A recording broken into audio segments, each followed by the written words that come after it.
Alright, welcome back to Nomad Boatbuilding. I'm Mark Rutan, and today on building the Catalina Wherry, we're going to fabricate our transom. Now, in order to build our transom, we have to start back at the lofting. Now, when you look at a set of plans or your lofting at the body plan view, you'll see an image of the transom. Now, that image is not the true shape of the transom, and that's because all transoms are set at a slight rake. Sometimes it's quite an extreme rake.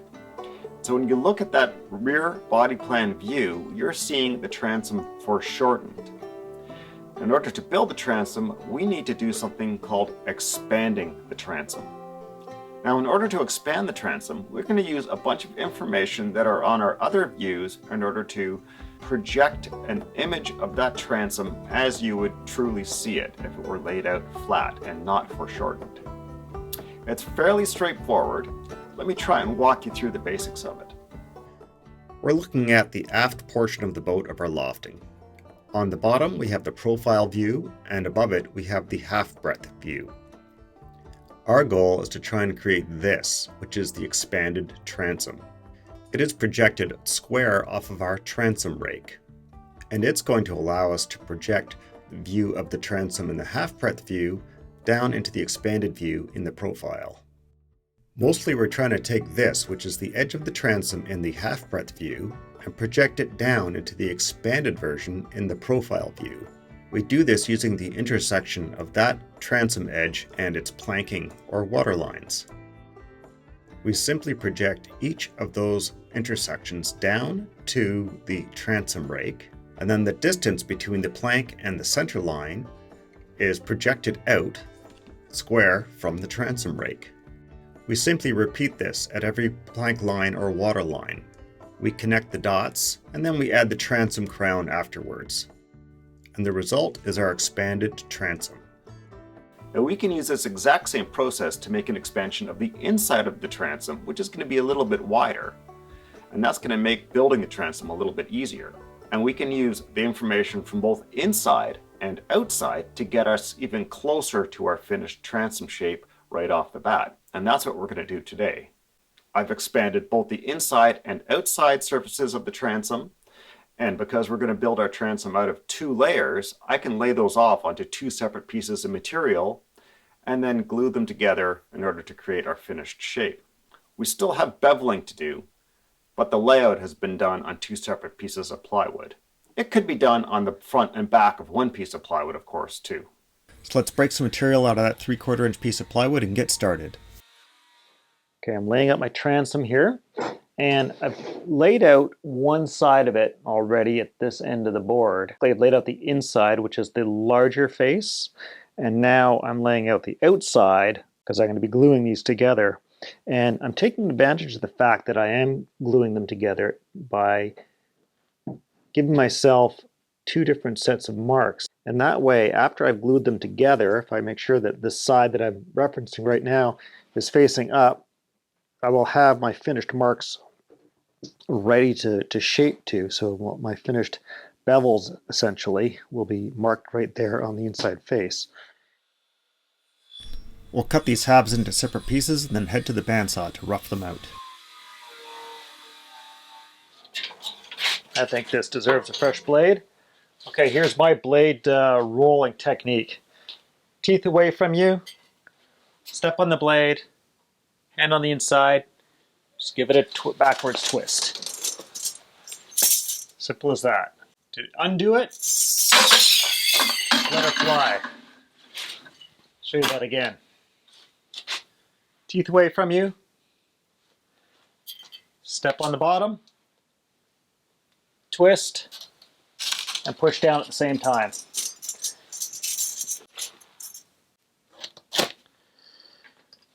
I don't have a lot of choices of blades around here. I can get them made up by my local blade shop, but they don't come out any cheaper than buying them individually from my local tool supply.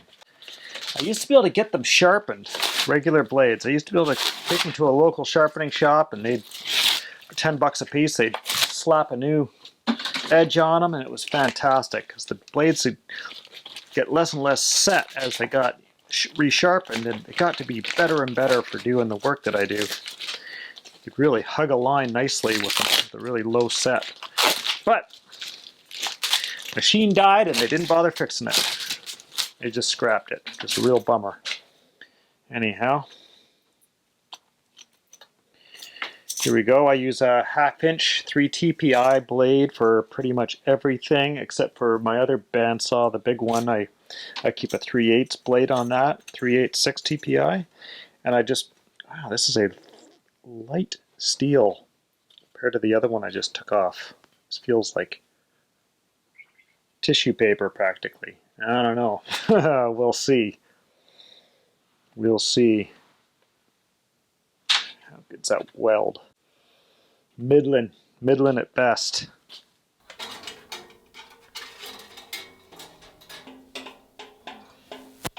Always make sure it's tracking nice before you turn on the motor. For adjusting all this gear, I start by just loosening off the blade guides. Make sure they're loose, and then I just gently tap them until they both barely touch. Some people will use a piece of paper between them. I don't really bother. Okay, once I sort of get them just touching the blade, just barely, then I tighten up on these guys. This is a shop-made blade guide, by the way. If you scroll through my metalworking videos on YouTube, you'll find a video I did about making a new one of these. The other one was just like the Xanax pot metal crap that blew out on me, and I used it for years and years with basically the screw being shot. You couldn't quite tighten up on these guys, and then it finally just crumbled and I had to throw it away. Okay, now the rear blade guide, I just dial it in until it's just barely scratching the blade as it's moving. Usually the moment you apply a little bit of pressure, then it touches that bearing. Make sure that's spinning free. That feels good. And my blade guides here are just ebony. I should probably use some lignum, but I just don't have any on hand, or didn't when I made the blade guides. And this guy down here is just a little bit tight. Back off on it. Feels nice. Everything else is good. I'll give this a quick little vacuum out just to get rid of the sawdust and junk before I fire it up. I don't use a dust collector on the bandsaw so much just because it does a terrible job of picking up from the dust port. And I should build a different port for right underneath the blade. I just haven't figured out a good way to do it yet. First, we need a little stop cut here where the ears of the transom are going to be.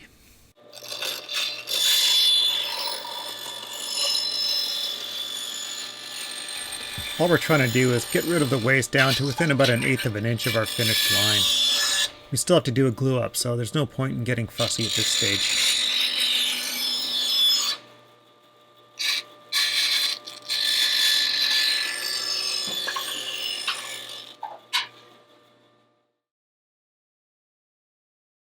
There's nothing I hate more than going to the dump and throwing away a pile of scrap that I paid a high dollar for.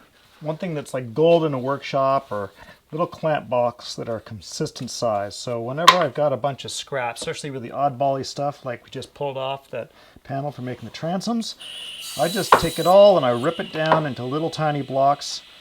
And even the larger pieces, I take a moment just to square them off, because when they're odd shapes, they are like garbage. The moment you square them off, they become a really good resource in the workshop. It's material for another project, or it's material for jigging, and it's ready to go. It's nice and squared off, and it's money in the bank.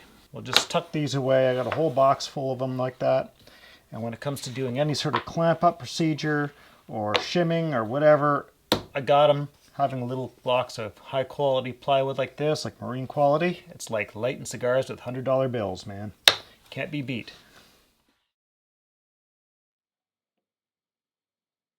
I'm just going to drill a small hole through a common reference point on both portions of the transom, and that's just to assure that we have proper alignment when I glue this together.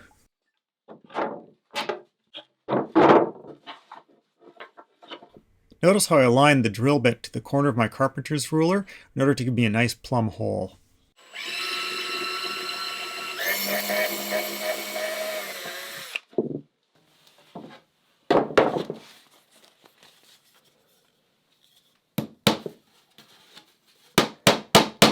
I just pop a finishing nail through one of those holes, then I wiggle it around on the other transom till I find the other. That's going to align our two halves along the center line at the bottom of the transom. Then I'll just juggle the top ends together and we'll put a screw hole through the ears of the transom in the waist area.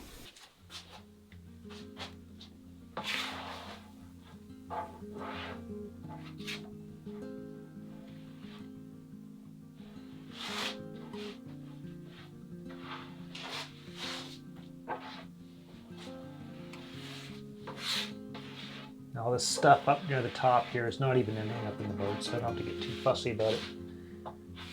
But from the ears, about an inch above the ears,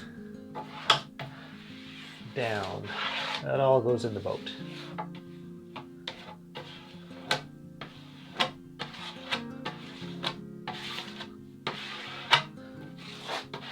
I should have cleaned up my saw edge here.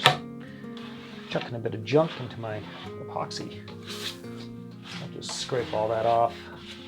It could go away. You don't need a volume of this.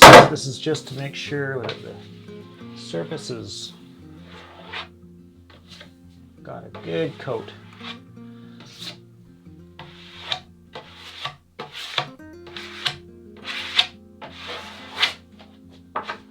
Okay, good, excellent. More. I want to work fast because this epoxy is kind of warm actually, because I've got like it's a warm day out. The sun hits the staircase above my paint room because it's just a concrete bunker under the stairs basically, and I got a 100-watt light bulb that stays on in that space, and that's there as a heater basically. In the wintertime, that just ensures that I've got epoxy at a good working temperature, paint at a good working temperature. Keeps it all at roughly room temperature. Okay, almost there.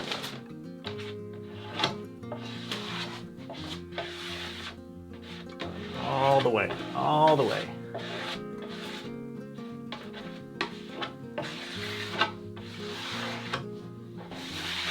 I want to make sure that I don't have any of that crud in here. All right, I'm going to thicken up what I have left and then we'll move on to the glue up. I'm going to go a little wetter on the transoms just because it's such a large area to glue. It's really hard to get particularly thick stuff to squeeze out. I mean, you can do it, but you got to put so much pressure on to move it around that you're almost defeating the purpose. So let's remember on the scarf joint, we have all that end grain, right? So that's absorbing more material than the face grain. So you need to go a little heavier on your epoxy, both the saturation coat and the fill coat, to kind of make up for the amount that's sucking up. Whereas this face grain has a limited ability to absorb anything. So the saturation coat's important for it for that reason. But you don't need as much fill. The fill, when doing this, is to make up for the fact that you may not get both those surfaces to fully connect.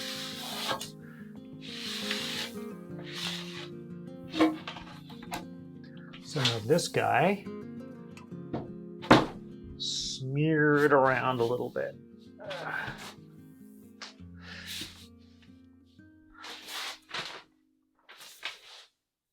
If you recall, I really kind of rough cut everything here, about 1/8 of an inch oversized, so I'm not worried about what it looks like along there. I'm only worried about this top edge, which is our registration screw.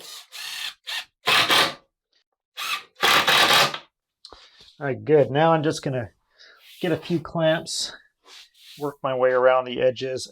Clamp pads are always a good idea for spreading pressure, but obviously there's the plywood itself here is acting as its own clamping pad for the most part.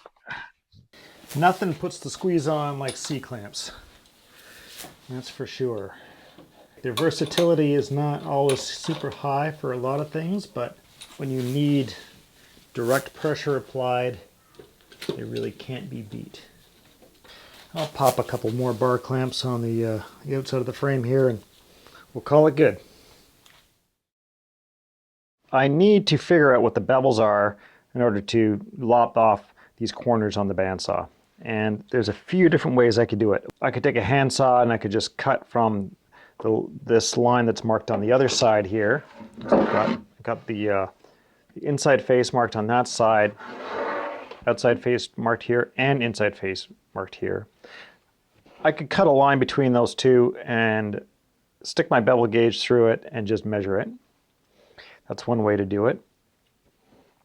I could screw around on the lofting, and I'm sure there's a way of picking it off the lofting, but you know what? As I think about it, I can't conceive of what the geometry is I need to be able to pull a numerical bevel off of the lofting. So I came up with another way. And basically we have our inside and outside faces here. We have a distance between those. That's basically going to represent our bevel. And the way we can do that is if I take some stock here that's the same thickness as the transom, there's a couple ways I can go about it. One of them is, for instance, I could take these two lines and I could mark them on here, like so. I can square those off. At least I square it off on one side, and then I connect it to the dot on the other side. So that's the angle going through the transom right now.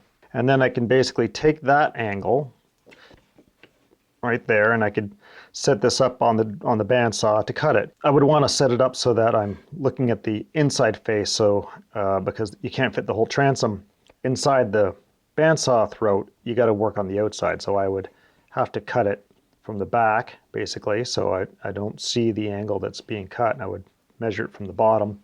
I would set the bandsaw up. This is the blade here. This is the table, and my transom rests on that table. So that's one way to do it. But I came up with another way, and that is using a bevel board. So I'm going to use this one right here, the woodpecker bevel board, but I could do it with my wooden one. And so I decided I'd just try this. I just laid the bevel board right up alongside the transom and just mark a line on there. And that's the thickness of my transom. And then I take my dividers and I grab these lines right here. And I put my square on here, and I already know I'm going to need to be on the other side, so we'll do that. And I've got this line marked on this other side too. And basically, all I need to do is, if I march along with this guy, connecting the square up here with one of the lines, and I just move this along until my pencil hits the same line. So 31, no, 32, no.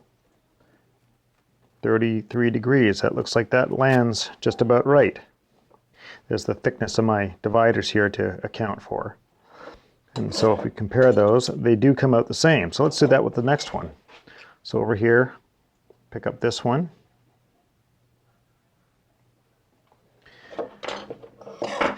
Drop this on here. What do we got? We got 39 degrees, no. 40 degrees, no. 41 degrees. 41 degrees. Let's compare it. Pick that up there. Pick that up there. I mean, we are doing the same thing, basically. One method just saves me the drawing.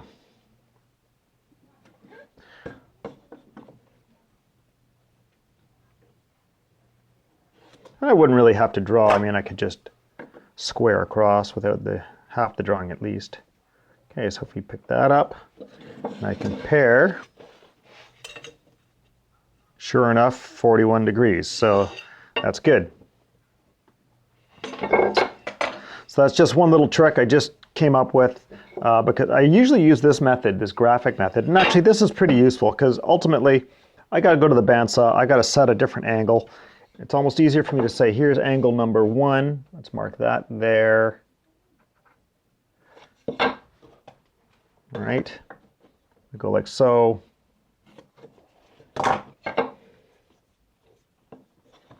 come along and I can use my actual square for drawing that in.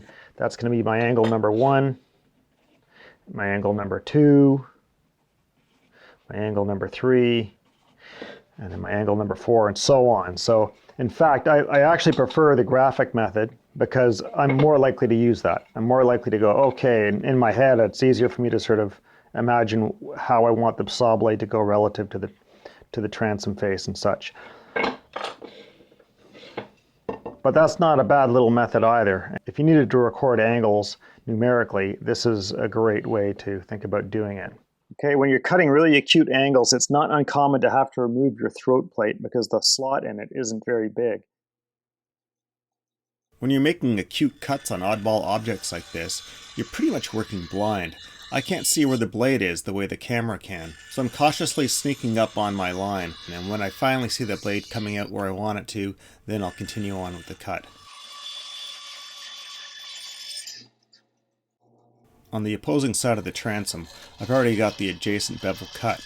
That means that my blade is starting right where I can see it, and that makes life a whole lot easier.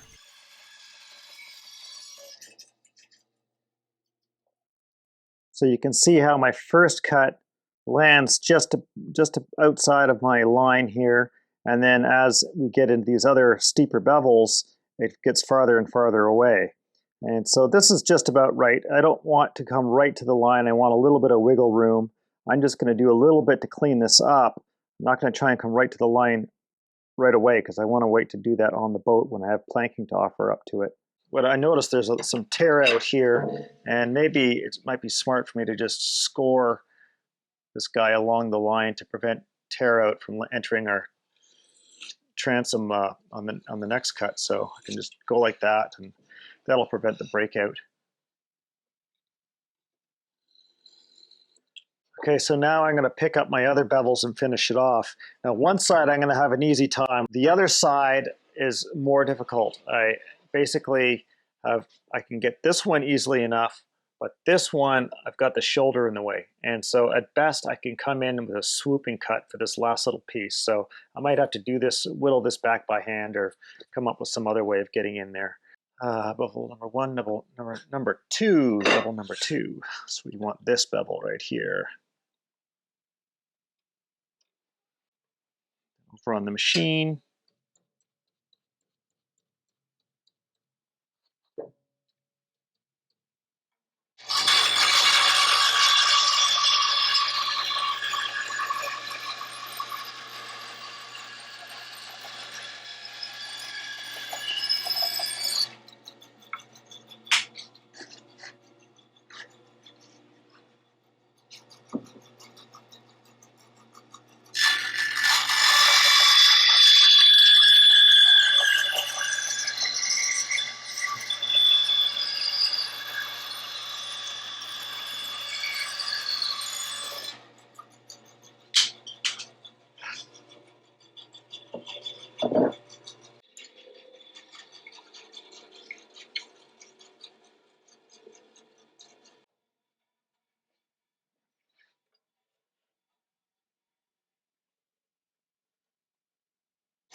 Okay, so two things to note. One of them, how I did that scoop to get into this sort of, to try and get up into this ear right here. So that's about as good as you can do. Of course, if you got a smaller blade, you can scoop tighter, but it's not worth changing blades for that sort of thing. On the other side, I could come in, but I can't complete the cut because it's a stop cut. I could have hand sawn this to start with. I actually have to cut an angle up into this area here anyway. So I'm just going to chop it off for now, and we'll come back to it later on.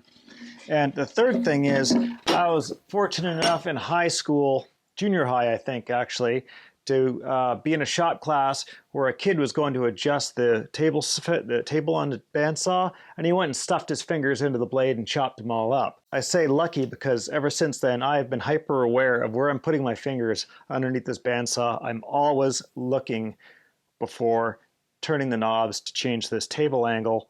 And to that, I also even added a little plastic plexiglass guard that goes under there and comes in front of the blade, so that at least in most uses of the bandsaw, I can't stuff my fingers in there by accident. So learn from other people's mistakes as much as you can, people.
This is the lower portion of the transom below the bilge, which we call the counter.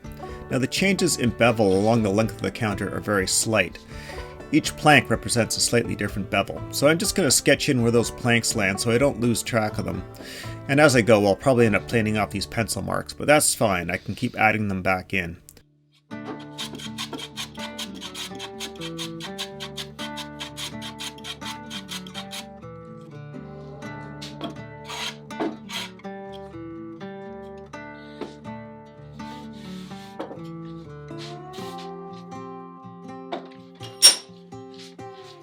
Now that we've got all of our bevels scrubbed down pretty close to the line, we can glue the transom to the stern post. So we'll just use some thickened epoxy here, and of course we're wetting out all of our surfaces. And you can see I'm using a putty knife here, and I've ground teeth into it just like on my plastic spreaders, and that just makes it easy to work on smaller parts. While you can build boats with adhesive only, I'm a strong advocate of using mechanical fasteners as well. So we're going to use some bronze screws to fashion the stern post to the transom. But the very first screw I'm putting in is just a temporary steel screw, and the hole is drilled oversized, and that was to allow me to align the stern post to some markings on the transom in order to pre-drill for the permanent fastenings. The top of that stern post is just a rough cut because it's going to get trimmed back later on to make room for some other structural components.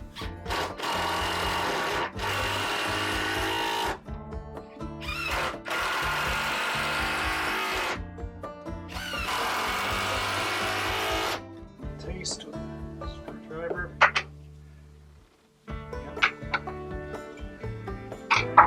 Excellent. Blowouts, good. Well, we could just fill these screw holes with straight up thickened epoxy. I think it's a better idea to put wooden plugs in there. You're going to get a better finish, you're going to finish it out faster, and in the long run, if someone's doing any repairs on this boat, they'll thank you for using wooden plugs instead of putting just epoxy in those holes. Now I shouldn't be able to just push these plugs in with my thumb like that, but my plug cutters are getting worn out from being sharpened so many times.